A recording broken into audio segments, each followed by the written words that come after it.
First అయితే చింతపండు నానబెట్టుకోండి. ఒక చిన్న గ్లాస్ బౌల్ తీసుకోండి. ఆ చిన్న గ్లాస్తో ఎర్రపప్పు, కందిపప్పు, పెసరపప్పు వేసుకోండి. దాని తర్వాత అదే గ్లాస్తోనే 2 గ్లాసెస్ ఆఫ్ రైస్ వేసుకోండి, కలుపుకోండి. నేనైతే ఈ గ్లాస్తోనే 2 గ్లాసెస్ తీసుకున్నా. మీకు ఎంత కావాలంటే అంత తీసుకోండి రైస్. అదే పప్పు అన్నం కలిపిన రైస్. దాన్ని మంచిగా వాష్ చేసి దాని తర్వాత ఆనియన్స్, టమాటోస్, పచ్చిమిర్చి కట్ చేసుకోండి. వెజ్జీస్ కూడా కావాలంటే వేసుకోవచ్చు. ప్యాన్ పెట్టి ఆయిల్ పోయండి. అన్ని మంచిగా కట్ చేసి పెట్టుకోండి. దాని తర్వాత ఫస్ట్ జీలకర్ర, ఆవాలు, కరివేపాకు, పచ్చిమిర్చి వేసుకోండి. దాని తర్వాత ఆనియన్ వేసుకున్న తర్వాత కొంచెం సాల్ట్ వేసుకోండి మగ్గడానికి.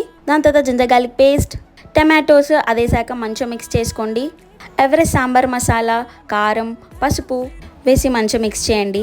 దాని తర్వాత అన్నం పప్పు మిక్చర్ వేసుకోవాలి. నేనైతే ఈ గ్లాస్తో 2 గ్లాసెస్ తీసుకున్నా కాబట్టి ఆ గ్లాస్తోనే 5 గ్లాస్ ఆఫ్ వాటర్ పోస్తున్నా.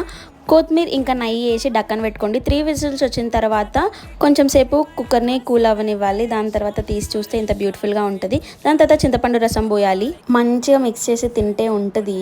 ఆహా.